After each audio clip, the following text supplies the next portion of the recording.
Alright, what's going on, you guys? Welcome to Real Madrid Hub again. I'm your host, Dr. Jota, and today I will be talking about three different and important news aside of all the news that my good friend Eric Rivera will bring for you all today regarding to Rafa Varane and his signing for Manchester United, and also all the money we are going to get for Kylian Mbappe just right after to sign the departure of Rafa Varane for Manchester United and more stuff. But I wanted to share with you all three very important different news, of course, but very important news, and the most important maybe is the possible departure of Martin Odegaard, and that apparently he wants to get back to Arsenal. I mean, this is completely insane. I know it's a nonsense because he only has one single game played with Real Madrid, and for any reason we don't know, Cadena Ser yesterday confirmed that the player wants to leave Real Madrid and get back to Arsenal. But before to get started with the news of Martin Odegaard, let me get started with another player in Real Madrid who doesn't have a very clear future, because apparently I'm talking about Luka Jovic, and apparently none of the Italian teams that were willing to sign the player, Inter de Milan and Milan, are any longer interested in the Serbian player. Apparently Inter de Milan and Milan had refused the possibility for them to sign Luka Jovic. And what does that mean for the Serbian player, and what can be the main consequence for the young player of Real Madrid? Okay, let me tell you what. Luka Jovic only had two choices. The first one, stay in Real Madrid and try to fight for a spot in Los Blancos, or leave Real Madrid and try to sign for another top club like Milan or Inter de Milan, because in my opinion these options for the Serbian player were very decent and good options for the young player. But the problem is, if they finally had refused to sign the player, what is going to happen now to Luka Jovic in Real Madrid? Okay, let me tell you what. There's only a reason why Real Madrid wants to retain Luka Jovic, and that only reason, it is pretty much because we don't have any other replacement for Karim Benzema. As you know, Karim Benzema will be in the starting 11 in Real Madrid, and he will be the number one choice for Carlo Ancelotti this season as well. I mean, right now Karim Benzema is, in my opinion, a kind of irreplaceable player, undisputable, and he has to play every single weekend in the starting 11 of Real Madrid.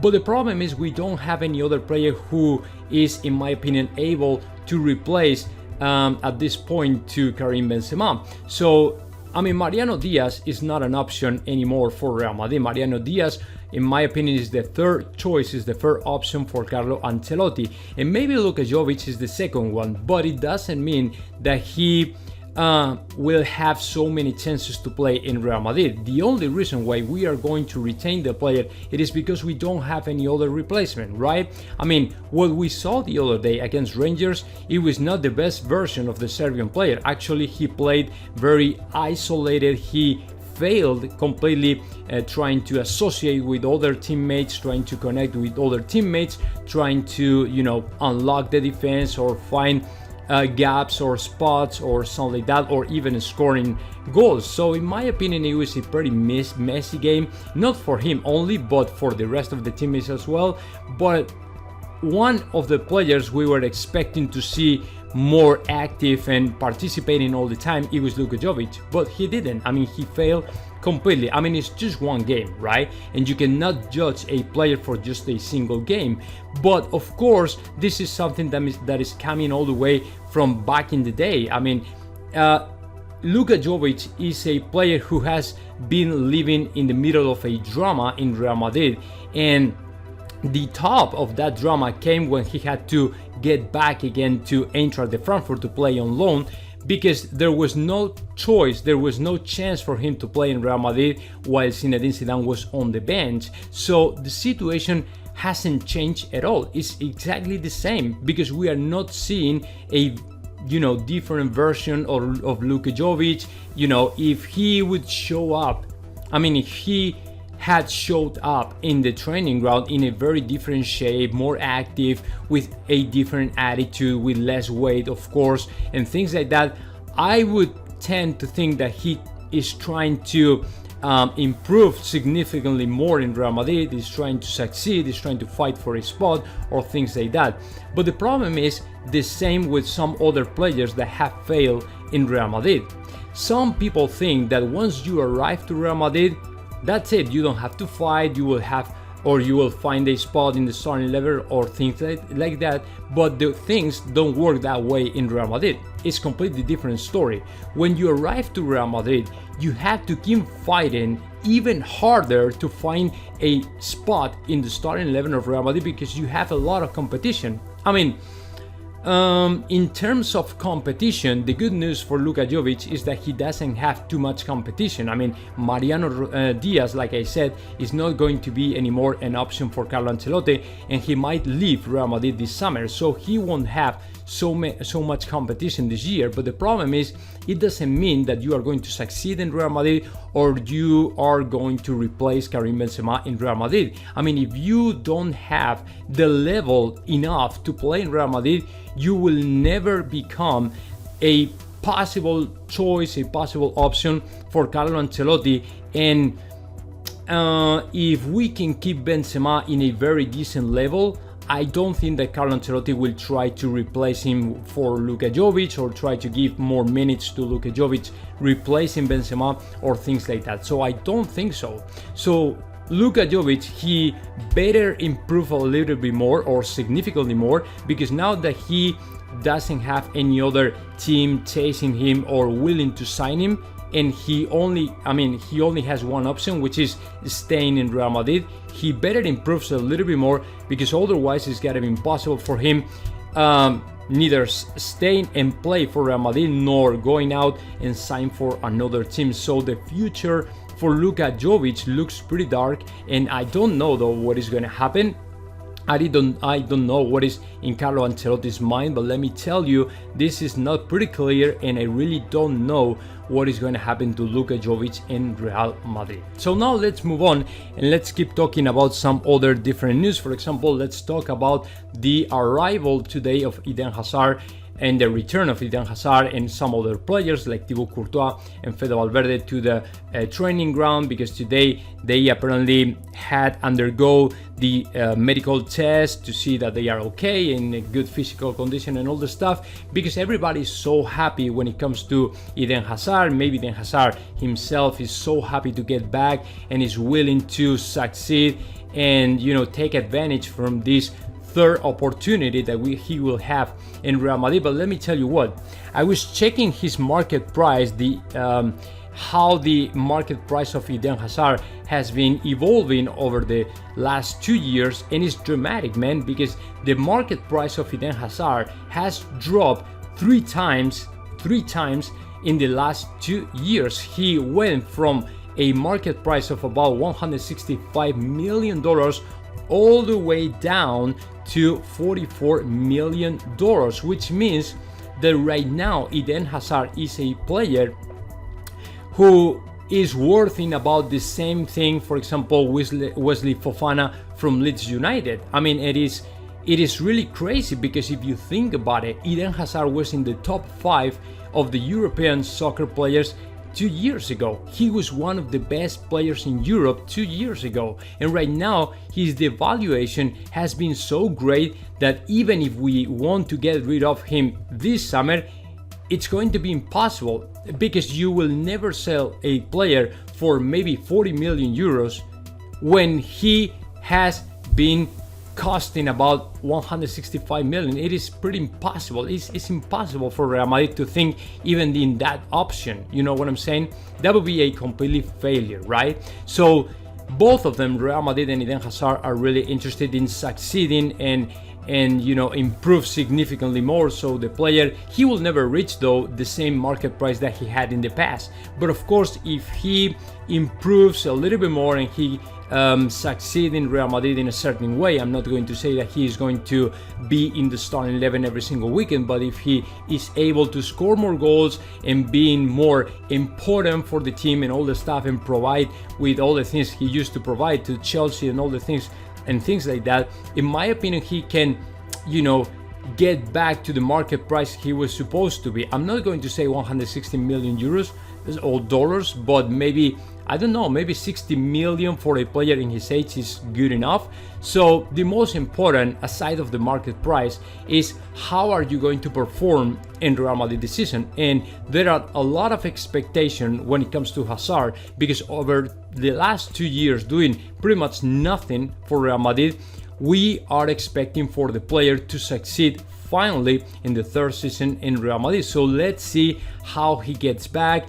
In my opinion, Ancelotti has to see how is the player in terms of physical condition, motivation, attitude, and things like that, right? So hopefully, I wish the best for Eden Hazard, because I really want him to succeed in Real Madrid. I really want to see an Eden Hazard succeeding in Real Madrid, playing really good, and giving us, the chance to see the best version of the Belgian player that we couldn't see over the last 2 years. So let's see what happens. And now, okay, the time has come, and it's time for us to talk about Martin Odegaard and what is going on right now with that possible departure. Let me tell you, first of all, the news that we heard yesterday in Cadena Ser, where they claim that Martin Odegaard might be thinking in leaving Real Madrid and might be thinking in a possible return to Arsenal, which is of course very surprising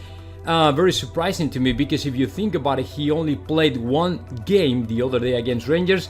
He didn't do a great job, that is very true, but let me tell you what, when Real Madrid scored the goal, when Rodrigo scored for Real Madrid, the initial move, the way he drove up the ball, he carried up the ball, very vertical and super speeding up and things like that. In my opinion, it is a detail of what we can see the next season, right? So if we are a little bit more patient, in my opinion, we could see a lot of good stuff from Martin Odegaard. But the problem is, according to Cadena Ser, the first person was not very happy with himself was Martin Odegaard. And I'm not saying that Martin Odegaard is going to blame to Real Madrid or even Carlo Ancelotti of this little failure, right?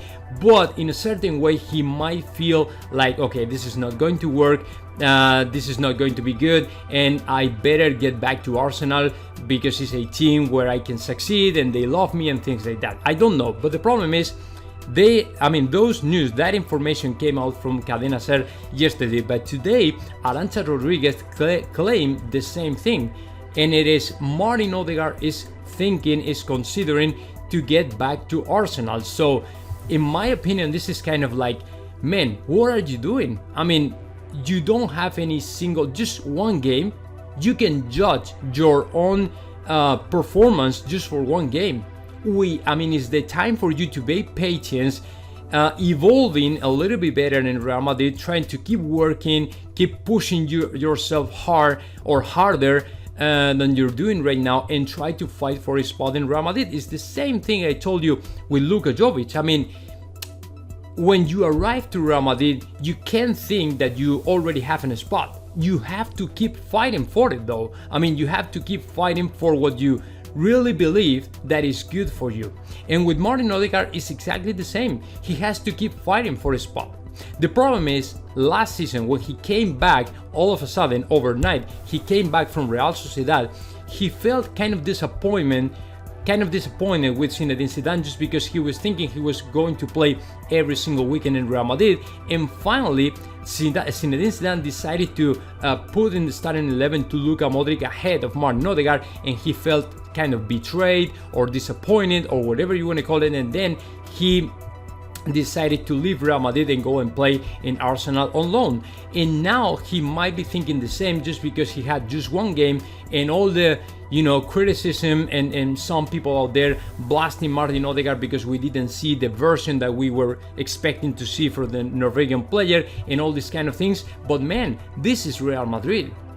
This is Real Madrid. That's why we are so big, because every single player in our history has been under the fire at some moments. At some points, they found themselves under the fire and being blasted for people, for the fans, for the media. This is Real Madrid.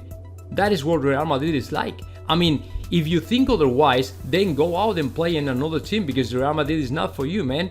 But if you are willing to fight for Real Madrid, man, just stay in Real Madrid, try to fight for a spot, try to improve a little bit more, try to, get better and better and better by the day. And then at the end of the road, you will see how you are able to play in Real Madrid and even to succeed in Real Madrid. I mean, there were, in my opinion, if you ask me about the history of Martin Odegaard in Real Madrid, is full of errors, in my opinion. The first mistake, it is what Carlo Ancelotti said in 2015. The signing of Martin Odegaard was never a petition from myself. It was a thing from Florentino Perez, who had his own reasons to sign the player and bring it in to Real Madrid. But it was not a kind of tactical or technical purposes or something like that. It was apparently, according to Carlo Ancelotti, it was just marketing reasons. That's it. So that was the first mistake. That was the first error. The second one was when Zinedine Zidane, overnight, he made the call to Real Sociedad and canceled the loan of Martin Odegaard in Real Sociedad, and he decided to say, hey, just give me this guy back because we really need to Martin Odegaard this year, because I don't know about Luka Modric, how does he feel, so we probably need to Martin Odegaard this year and right quick and things like that. And then he had to stop everything and get back to Madrid in the last night, in the last moment, and then he found that he was all the time on the bench. He only had 2 games in the starting 11, and then he had to get back to the bench, and he felt kind of betrayed, disappointed, things like that. And then in January he decided to leave Real Madrid as well, again. So it is full of errors in the management of Martin Odegaard in Real Madrid. That is very true. But what I would say to Martin Odegaard right now is, man, just be patient. You are our guy. You are the guy that we really need in the midfield of Real Madrid, because you are supposed to be the replacement of Luka Modric. We need players like you, man.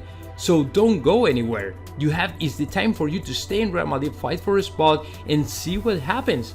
I mean, don't abandon the ship right quick just because you did a poor performance the other day. It was just a friendly game, so don't judge yourself just because for a game.